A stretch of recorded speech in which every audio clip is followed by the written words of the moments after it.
तळ हातांच्या रेषानी सहज सुखा का भोगी कुणी.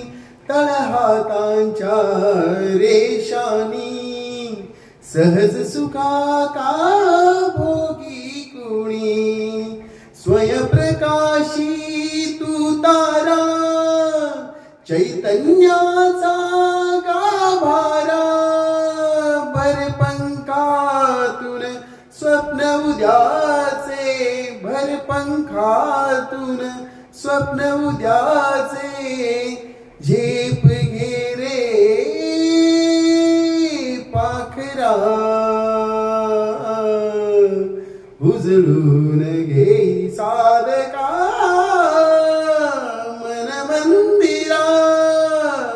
ते जाणे उजळून घे साधका मन मंदिरा.